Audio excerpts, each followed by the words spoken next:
গত ১০ মাসে ব্যাংক খাতে প্রায় ২৭,৫০০ সন্দেহভাজন লেনদেন হয়েছে। আর হাসিনা সরকারের শেষ অর্থ বছরে সন্দেহজনক লেনদেন বাড়ে প্রায় ২৩%। এমন তথ্য জানিয়ে বাংলাদেশ ব্যাংকের গোয়েন্দা বিভাগ BFIU বলেছে, হাসিনা সরকারের আমলে ব্যাংক খাত থেকে পাচার হয়েছে প্রায় ২০ বিলিয়ন মার্কিন ডলার। সাদাত হাবিবি সেতুর রিপোর্ট।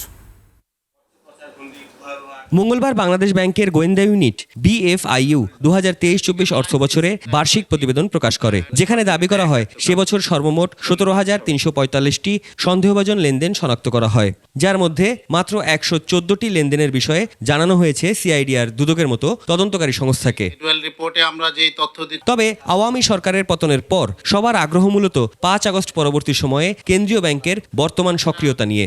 গত বছর যেটা পেয়েছি ১৭,৩৪৫টি, যেটা তার আগের বছরের তুলনায় প্রায় 23% বেশি। যদিও এসব লেনদেনের মধ্যে কত টাকা পাচার বা লুট হয়েছে সে বিষয়ে স্পষ্ট কোনো ধারণা দিতে পারেনি দেশের আর্থিক খাতের নিয়ন্ত্রণ সংস্থা বাংলাদেশ ব্যাংক। আবার স্পষ্ট করে কোনো দিনক্ষণ জানানো যায়নি ঠিক কত সময়ের মধ্যে পাচার করা অর্থ ফেরত আনা যাবে তারও ধারণা যে 18 থেকে 20 বিলিয়ন ডলারের মতো টাকা চলে গেছে।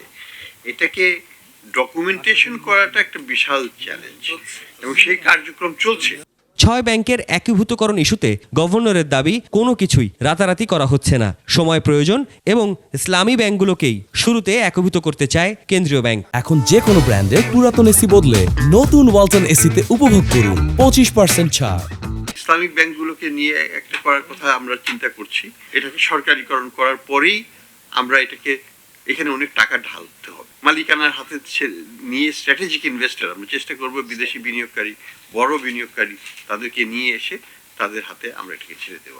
এসালম গ্রুপের পাচার হওয়া সম্পদ উদ্ধারে BFIU কালক্ষেপণ করছে কিনা এমন প্রশ্ন ওঠে BFIUর সংবাদ সম্মেলনে। অতীতে কি হয়েছে আমি জানি না, ভবিষ্যতে যদি হয় আমরা অবশ্যই সেটা এখানে দৃঢ় পদক্ষেপ নেব।